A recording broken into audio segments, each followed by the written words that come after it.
What Was It by Fitz James O Brien, and read by Christopher Halton. It is, I confess, with considerable diffidence that I approach the strange narrative which I am about to relate. The events which I purpose detailing are of so extraordinary a character that I am quite prepared to meet with an unusual amount of incredulity and scorn. I accept all such beforehand. I have, I trust, the literary courage to face unbelief.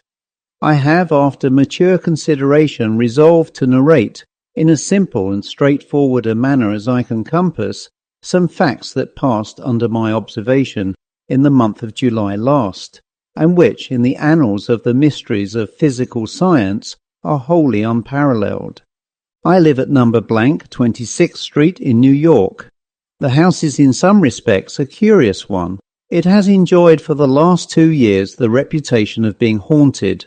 It is a large and stately residence surrounded by what was once a garden, but which is now only a green enclosure used for bleaching clothes. The dry basin of what has been a fountain and a few fruit trees ragged and unpruned indicate that this spot in past days was a pleasant shady retreat, filled with fruits and flowers and the sweet murmur of waters. The house is very spacious. A hall of noble size leads to a large spiral staircase winding through its centre, while the various apartments are of imposing dimensions. It was built some 15 or 20 years since by Mr. A, the well-known New York merchant who 5 years ago threw the commercial world into convulsions by a stupendous bank fraud. Mr. A, as everyone knows, escaped to Europe and died not long after of a broken heart. Almost immediately after the news of his decease reached this country and was verified, the report spread in 26th Street that No. was haunted. Legal measures had dispossessed the widow of its former owner, and it was inhabited merely by a caretaker and his wife, placed there by the house agent into whose hands it had passed for the purposes of renting or sale. These people declared that they were troubled with unnatural noises. Doors were opened without any visible agency. The remnants of furniture scattered through the various rooms were, during the night, piled one upon the other by unknown hands. Invisible feet passed up and down the stairs in broad daylight, accompanied by the rustle of unseen silk dresses and the gliding of viewless hands along the massive balusters. The caretaker and his wife declared they would live there no longer. The house agent laughed, dismissed them, and put others in their place. The noises and supernatural manifestations continued. The neighbourhood caught up the story, and the house remained untenanted for 3 years. Several persons negotiated for it, but somehow, always before the bargain was closed, they heard the unpleasant rumours and declined to treat any further. It was in this state of things that my landlady, who at that time kept a boarding house in Bleecker Street, and who wished to move further uptown, conceived the bold idea of renting No. 26th Street. Happening to have in her house rather a plucky and philosophical set of boarders, she laid her scheme before us, stating candidly everything she had heard respecting the ghostly qualities of the establishment to which she wished to remove us. With the exception of 2 timid persons, a sea captain and a returned Californian, who immediately gave notice that they would leave, all of Mrs. Moffat's guests declared that they would accompany her in her chivalric incursion into the abode of spirits.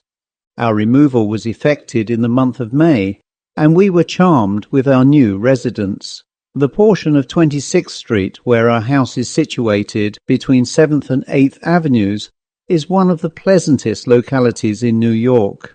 The gardens back of the houses, running down nearly to the Hudson, form in the summertime a perfect avenue of verdure. The air is pure and invigorating, sweeping as it does straight across the river from the Weehawken Heights, and even the ragged garden which surrounded the house, although displaying on washing days rather too much clothesline, still gave us a piece of greensward to look at, and a cool retreat in the summer evenings, where we smoked our cigars in the dusk and watched the fireflies flashing their dark lanterns in the long grass. Of course, we had no sooner established ourselves at No. than we began to expect ghosts. We absolutely awaited their advent with eagerness. Our dinner conversation was supernatural.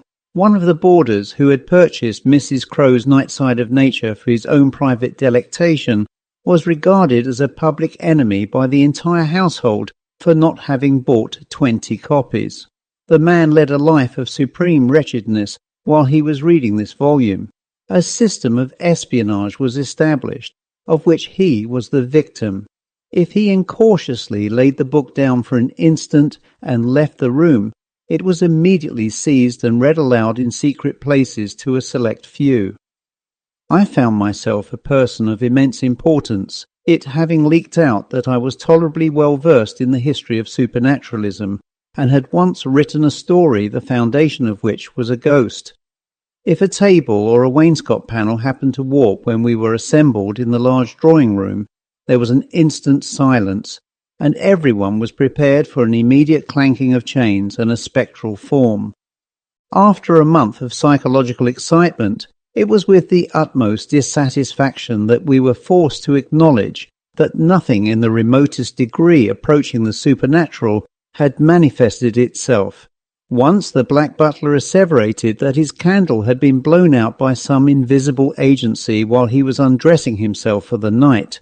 But as I had more than once discovered this coloured gentleman in a condition when one candle must have appeared to him like two, thought it possible that by going a step further in his potations he might have reversed this phenomenon and seen no candle at all where he ought to have beheld one.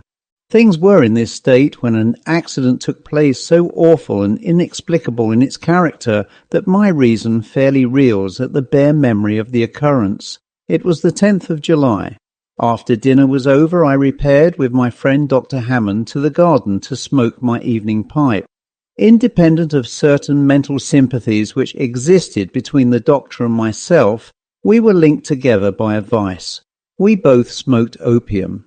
We knew each other's secret and respected it.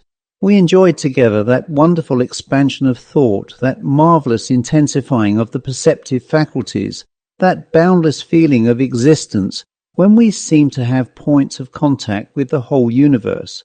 In short, that unimaginable spiritual bliss, which I would not surrender for a throne, and which I hope you, reader, will never taste.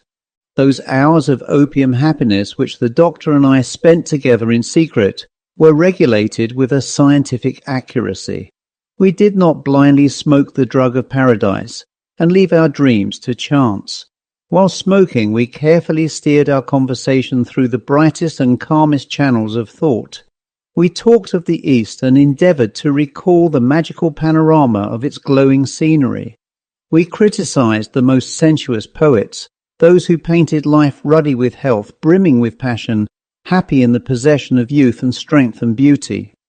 If we talked of Shakespeare's Tempest, we lingered over Ariel and avoided Caliban. Like the Gebers, we turned our faces to the east and saw only the sunny side of the world. This skilful colouring of our train of thought produced in our subsequent visions a corresponding tone. The splendours of Arabian fairyland dyed our dreams. We paced the narrow strip of grass with the tread and port of kings. The song of the Rana arborea, while he clung to the bark of the ragged plum tree, sounded like the strains of divine musicians. Houses, walls and streets melted like rain clouds, and vistas of unimaginable glory stretched away before us. It was a rapturous companionship. We enjoyed the vast delight more perfectly because, even in our most ecstatic moments, we were conscious of each other's presence. Our pleasures, while individual, were still twin, vibrating and moving in musical accord. On the evening in question, the 10th of July, the doctor and myself drifted into an unusually metaphysical mood. We lit our large meerschaums filled with fine Turkish tobacco, in the core of which burned a little black nut of opium that, like the nut in the fairy tale, held within its narrow limits wonders beyond the reach of kings. We paced to and fro, conversing. A strange perversity dominated the currents of our thought. They would not flow through the sunlit channels into which we strove to divert them. For some unaccountable reason, they constantly diverged into dark and lonesome beds, where a continual gloom brooded. It was in vain that, after our old fashion, we flung ourselves on the shores of the East and talked of its gay bazaars, of the splendours of the time of Haroun, of harems and golden palaces. Black afrits continually arose from the depths of our talk, and expanded like the one the fisherman released from the copper vessel, until they blotted everything bright from our vision. Insensibly we yielded to the occult force that swayed us, and indulged in gloomy speculation. We had talked some time upon the proneness of the human mind to mysticism and the almost universal love of the terrible, when Hammond suddenly said to me, "What do you consider to be the greatest element of terror?" The question puzzled me. That many things were terrible I knew.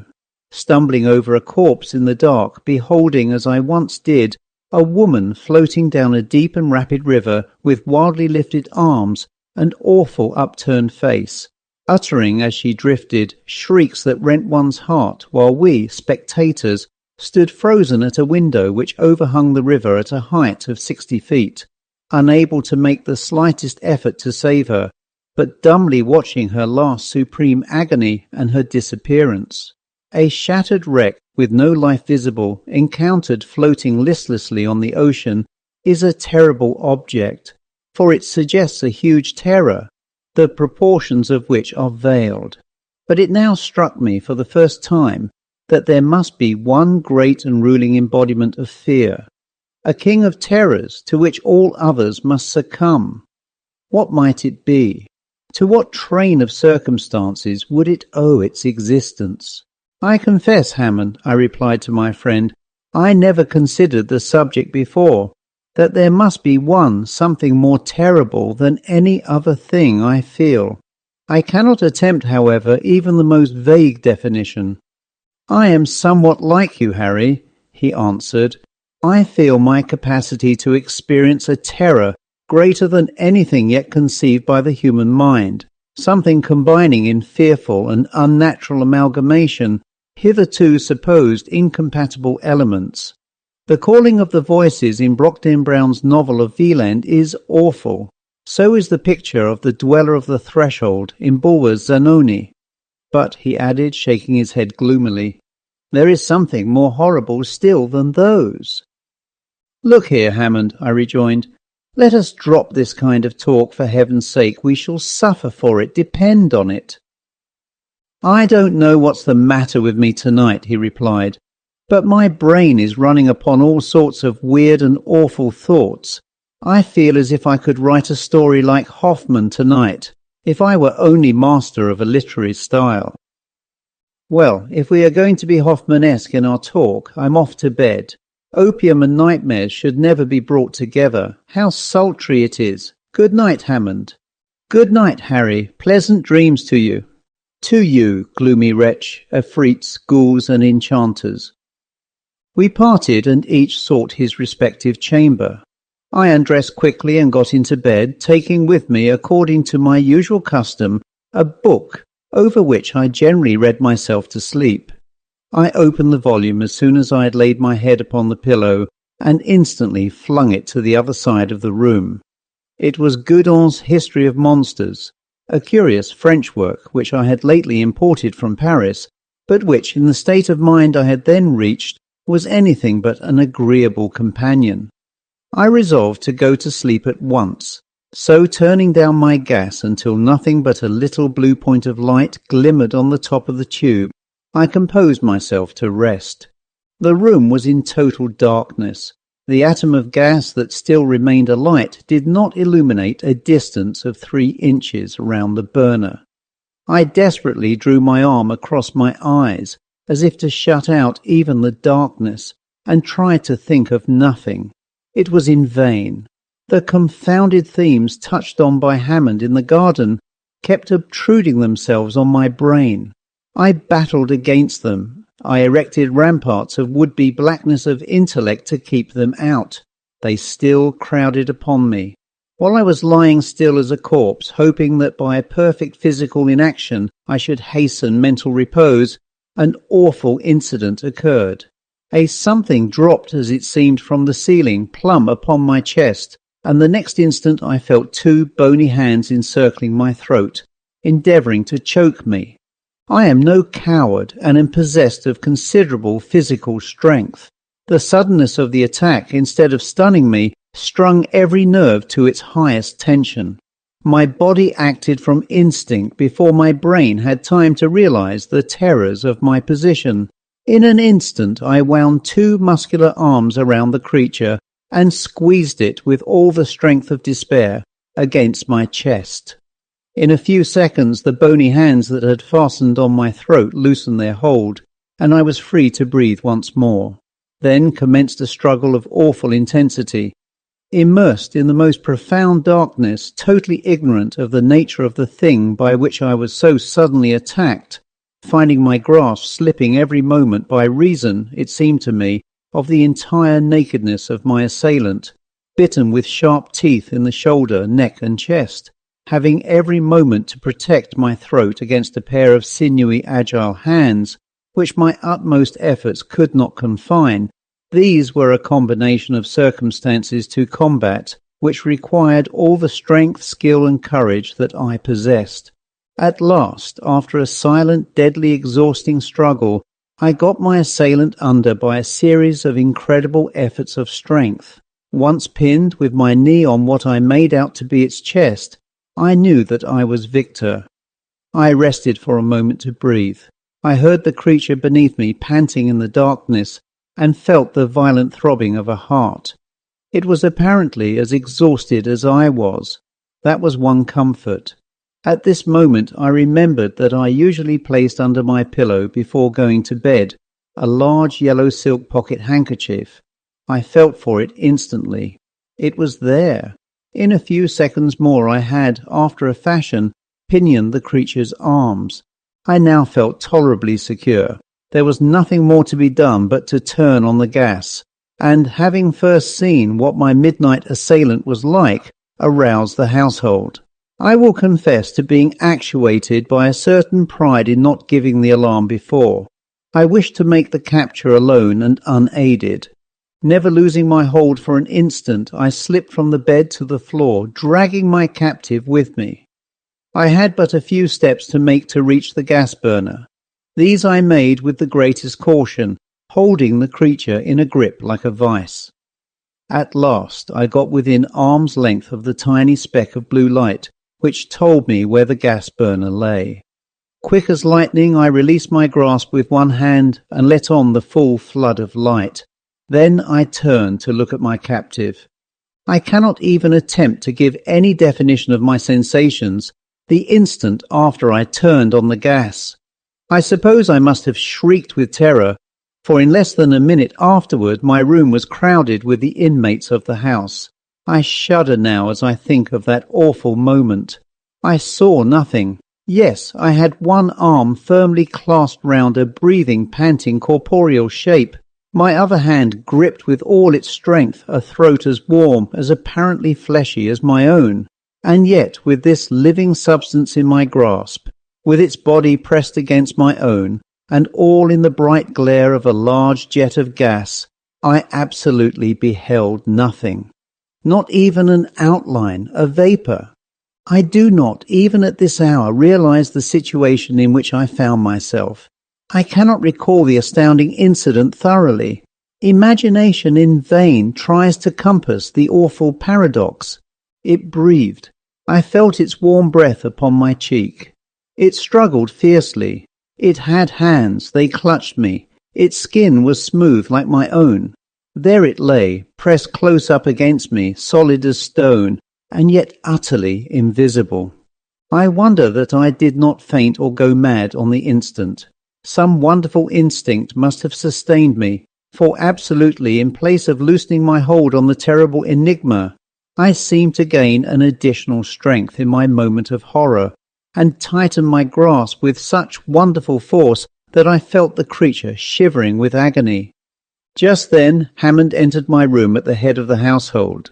As soon as he beheld my face, which I suppose must have been an awful sight to look at, he hastened forward, crying, Great heaven, Harry, what has happened?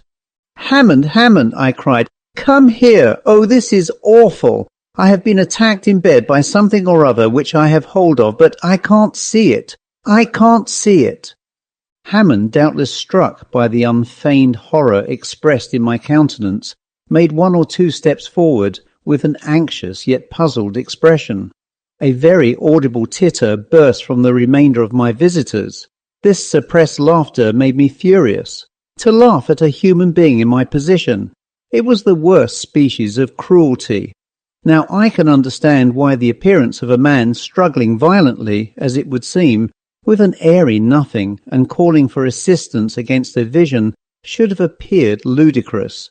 Then, so great was my rage against the mocking crowd that had I the power I would have stricken them dead where they stood. Hammond, I cried again despairingly. For God's sake, come to me. I can hold the thing but a short while longer. It is overpowering me. Help me, help me. Harry, whispered Hammond, approaching me, you have been smoking too much opium. I swear to you, Hammond, that this is no vision, I answered, in the same low tone. Don't you see how it shakes my whole frame with its struggles? If you don't believe me, convince yourself. Feel it, touch it. Hammond advanced and laid his hand in the spot I indicated. A wild cry of horror burst from him. He had felt it.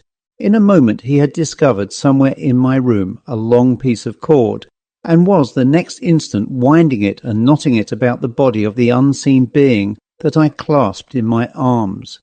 Harry, he said in a hoarse, agitated voice, for though he preserved his presence of mind, he was deeply moved. Harry, it's all safe now. You may let go, old fellow, if you're tired. The thing can't move. I was utterly exhausted, and I gladly loosed my hold. Hammond stood holding the ends of the cord that bound the invisible, twisted round his hand, while before him, self-supporting as it were, he beheld a rope laced and interlaced, and stretching tightly around a vacant space.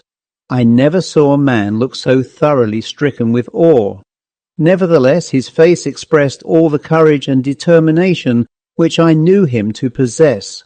His lips, although white, were set firmly, and one could perceive at a glance that, although stricken with fear, he was not daunted. The confusion that ensued among the guests of the house who were witnesses of this extraordinary scene between Hammond and myself, who beheld the pantomime of binding this struggling something, who beheld me almost sinking from physical exhaustion when my task of jailer was over, the confusion and terror that took possession of the bystanders when they saw all this was beyond description. The weaker ones fled from the apartment. The few who remained clustered near the door and could not be induced to approach Hammond and his charge. Still, incredulity broke out through their terror. They had not the courage to satisfy themselves, and yet they doubted. It was in vain that I begged of some of the men to come near and convince themselves by touch of the existence in that room of a living being which was invisible. They were incredulous, but did not dare to undeceive themselves. How could a solid living breathing body be invisible, they asked. My reply was this. I gave a sign to Hammond, and both of us, conquering our fearful repugnance to touch the invisible creature, lifted it from the ground, manacled as it was, and took it to my bed. Its weight was about that of a boy of 14. Now, my friends, I said, as Hammond and myself held the creature suspended over the bed, I can give you self-evident proof that here is a solid, ponderable body, which, nevertheless, you cannot see. Be good enough to watch the surface of the bed attentively. I was astonished at my own courage in treating this strange event so calmly, but I had recovered from my first terror, and felt a sort of scientific pride in the affair, which dominated every other feeling. The eyes of the bystanders were immediately fixed on my bed. At a given signal, Hammond and I let the creature fall. There was a dull sound of a heavy body alighting on a soft mass. The timbers of the bed creaked. A deep impression marked itself distinctly on the pillow, and on the bed itself. The crowd who witnessed this gave a low cry and rushed from the room. Hammond and I were left alone with our mystery. We remained silent for some time, listening to the low, irregular breathing of the creature on the bed, and watching the rustle of the bedclothes as it impotently struggled to free itself from confinement. Then Hammond spoke. "Harry, this is awful. Aye, awful. But not unaccountable." "Not unaccountable? What do you mean? Such a thing has never occurred since the birth of the world. I know not what to think, Hammond. God grant that I am not mad and that this is not an insane fantasy." "Let us reason a little, Harry. Here is a solid body which we touch, but which we cannot see. The fact is so unusual that it strikes us with terror. Is there no parallel, though, for such a phenomenon? Take a piece of pure glass. It is tangible and transparent. A certain chemical coarseness is all that prevents its being so entirely transparent as to be totally invisible.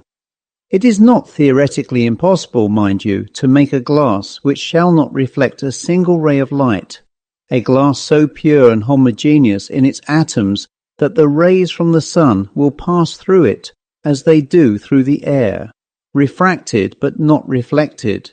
We do not see the air, and yet we feel it. That's all very well, Hammond, but these are inanimate substances. Glass does not breathe, air does not breathe. This thing has a heart that palpitates, a will that moves it, lungs that play and inspire and respire." "You forget the phenomena of which we have so often heard of late," answered the doctor gravely. "At the meetings called spirit circles, invisible hands have been thrust into the hands of those persons round the table. Warm, fleshly hands that seem to pulsate with mortal life." "What? Do you think, then, that this thing is—" "I don't know what it is," was the solemn reply, "but please the gods I will, with your assistance, thoroughly investigate it." We watched together, smoking many pipes all night long, by the bedside of the unearthly being that tossed and panted until it was apparently wearied out. Then we learned by the low, regular breathing that it slept. The next morning the house was all astir. The boarders congregated on the landing outside my room, and Hammond and myself were lions. We had to answer 1,000 questions as to the state of our extraordinary prisoner, for as yet not one person in the house except ourselves could be induced to set foot in the apartment. The creature was awake. This was evidenced by the convulsive manner in which the bedclothes were moved in its efforts to escape. There was something truly terrible in beholding, as it were, those second-hand indications of the terrible writhings and agonized struggles for liberty which themselves were invisible. Hammond and myself had racked our brains during the long night to discover some means by which we might realize the shape and general appearance of the enigma. As well as we could make out by passing our hands over the creature's form, its outlines and lineaments were human. There was a mouth, a round smooth head without hair, a nose which, however, was little elevated above the cheeks, and its hands and feet felt like those of a boy. At first we thought of placing the being on a smooth surface and tracing its outlines with a chalk, as shoemakers trace the outline of the foot. This plan was given up as being of no value. Such an outline would give not the slightest idea of its conformation. A happy thought struck me. We would take a cast of it in plaster of Paris. This would give us the solid figure and satisfy all our wishes. But how to do it? The movements of the creature would disturb the setting of the plastic covering and distort the mould. Another thought. Why not give it chloroform? It had respiratory organs. That was evident by its breathing. Once reduced to a state of insensibility, we could do with it what we would. Dr. X was sent for, and after the worthy physician had recovered from the first shock of amazement, he proceeded to administer the chloroform. In 3 minutes afterward we were enabled to remove the fetters from the creature's body, and a modeller was busily engaged in covering the invisible form with the moist clay. In 5 minutes more we had a mould, and before evening a rough facsimile of the mystery. It was shaped like a man, distorted, uncouth and horrible, but still a man. It was small, not over 4 feet and some inches in height, and its limbs revealed a muscular development that was unparalleled. Its face surpassed in hideousness anything I had ever seen. Gustave Dore or Callot or Tony Johano never conceived anything so horrible. There is a face in one of the latter's illustrations to Un voyage où il vous plaira, which somewhat approaches the countenance of this creature, but does not equal it. It was the physiognomy of what I should fancy a ghoul might be. It looked as if it was capable of feeding on human flesh. Having satisfied our curiosity and bound everyone in the house to secrecy, it became a question what was to be done with our enigma. It was impossible that we should keep such a horror in our house. It was equally impossible that such an awful being should be let loose upon the world. I confess that I would have gladly voted for the creature's destruction, but who would shoulder the responsibility? Who would undertake the execution of this horrible semblance of a human being? Day after day this question was deliberated gravely. The boarders all left the house. Mrs. Moffat was in despair, and threatened Hammond and myself with all sorts of legal penalties if we did not remove the horror. Our answer was, "We will go if you like, but we decline taking this creature with us. Remove it yourself if you please. It appeared in your house. On you the responsibility rests." To this there was, of course, no answer. Mrs. Moffat could not obtain for love or money a person who would even approach the mystery. The most singular part of the affair was that we were entirely ignorant of what the creature habitually fed on. Everything in the way of nutriment that we could think of was placed before it, but was never touched. It was awful to stand by day after day and see the clothes toss, and hear the hard breathing, and know that it was starving. 10, 12 days, a fortnight passed, and it still lived. The pulsations of the heart, however, were daily growing fainter, and had now nearly ceased. It was evident that the creature was dying for want of sustenance. While this terrible life struggle was going on, I felt miserable. I could not sleep. Horrible as the creature was, it was pitiful to think of the pangs it was suffering. At last it died. Hammond and I found it cold and stiff one morning in the bed. The heart had ceased to beat, the lungs to inspire. We hastened to bury it in the garden. It was a strange funeral, the dropping of that viewless corpse into the damp hole. The cast of its form I gave to Dr. X, who keeps it in his museum in 10th Street. As I am on the eve of a long journey from which I may not return, I have drawn up this narrative of an event the most singular that has ever come to my knowledge. The end.